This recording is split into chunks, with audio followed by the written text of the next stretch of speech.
Hai, saya Zamri. Saya telah berkecimpung dalam dunia logistik ni sejak berumur 23 tahun dan pengalaman saya dalam logistik lebih kurang dalam 30 tahun. Last mile delivery ni adalah sebahagian daripada proses logistik di mana barangan penghantar dihantar kepada penerima. Itu adalah proses logistik yang betul lah. LMD adalah short form kepada last mile delivery. Last mile delivery adalah sebahagian daripada proses penuh di dalam penghantaran. Proses yang sebenarnya adalah daripada first mile kepada middle mile dan yang akhir adalah last mile. Last mile tu adalah step yang terakhir di dalam proses penghantaran barangan daripada penghantar kepada penerima. Itu adalah last mile delivery. Proses LMD bagaimana ia dijalankan.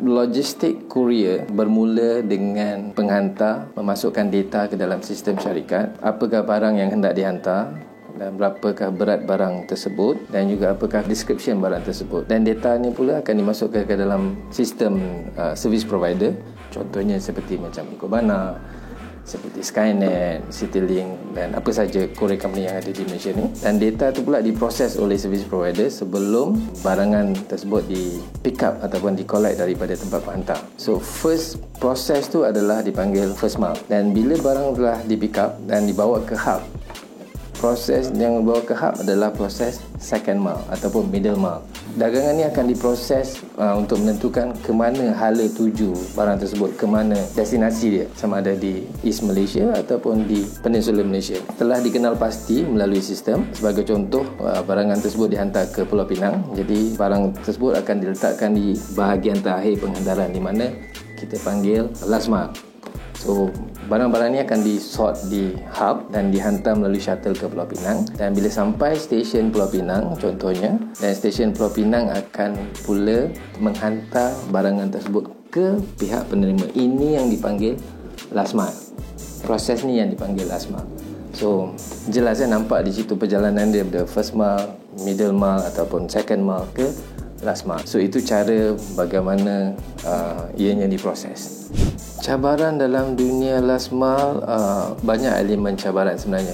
Salah satunya adalah human factor dan salah satunya juga adalah harga itu sendiri. Tapi ianya bergantung kepada syarikat itu untuk mengendalikan bagaimana last mile ni boleh beroperasi dengan jayanya, dengan memastikan ada keuntungan. Tak banyak, sedikit pun boleh dikira keuntungan. Jadi bagi saya, cabaran yang paling utama yang kita hadapi sekarang ni adalah human factor, di mana last mile delivery ni, kalau kita lihat pada harga yang telah ditetapkan oleh klien, ialah klien kan, sangat murah kalau kita nak bandingkan dengan apa yang kompetitor lain offer. Contohnya seperti macam e-hailing provider, bayaran yang ditetapkan kepada penghantar makanan ataupun barangan di e-hailing company ni, dia orang lebih mampu untuk bayar lebih tinggi, di mana untuk logistik bayaran kepada rider ataupun courier ni nak dibandingkan dengan apa yang mereka dapat taklah setinggi mana, sebab kita bermain dengan volume. Sekiranya volume yang diberikan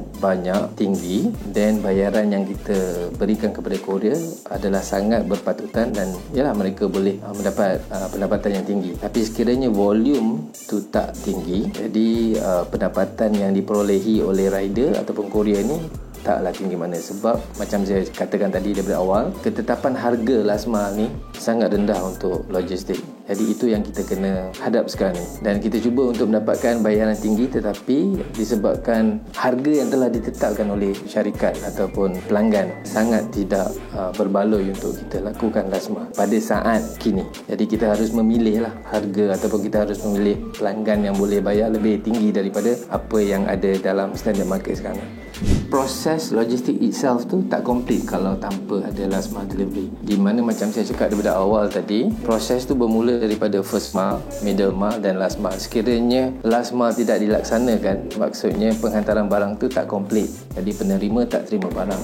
Bila penerima tak terima barang, apa yang akan terjadi? Klien akan bising, penerima akan mengamuk, dan keluarlah di media sosial di mana penghantar syarikat penghantaran yang tak mampu untuk melaksanakan penghantaran terakhir. Jadi penghantaran terakhir ni adalah proses yang terakhir, proses yang lengkap untuk sesuatu logistics requirement tu. Kalau tanpa lasma, mana tak cukup lah, tak komplit lah wajah gambaran yang you nak gambarkan, ya. Macam you main puzzle lah. Kalau puzzle tu tak komplit, tak cukup, you tak boleh nak komplitkan puzzle tu. Jadi lasma ni adalah puzzle yang terakhir. Bila you letak aja lasma kat situ, maksudnya cukup lah, komplit lah proses tu itself. So ia sangat penting. Ini adalah satu cabang pendapatan untuk syarikat. Macam saya selalu katakan tadi, lasma ni adalah salah satu punca pendapatan syarikat. Dan sekiranya ia dilakukan dengan betul, dengan harga yang betul, dengan planning yang betul, dengan resources yang betul, maka lasma ni mampu untuk menjana pendapatan syarikat. Dan dari pihak HQ, apa yang kita lakukan adalah kita memilih pelanggan yang mampu untuk memberikan volume yang tinggi supaya kita dapat menjana pendapatan yang agak lumayan. Dan juga saya sarankan dengan adanya cabang bisnes yang baru ni di dalam syarikat, ianya mendapat perhatian dan mendapat kerjasama dan juga minat untuk outlet-outlet lain bersama-sama dengan pihak pengurusan Ecobana bagi menjayakan produk terbaru di dalam Ecobana itu sendiri. Sekiranya anda rasa info ni sangat berguna, so sila like, komen dan subscribe Ecobana TV.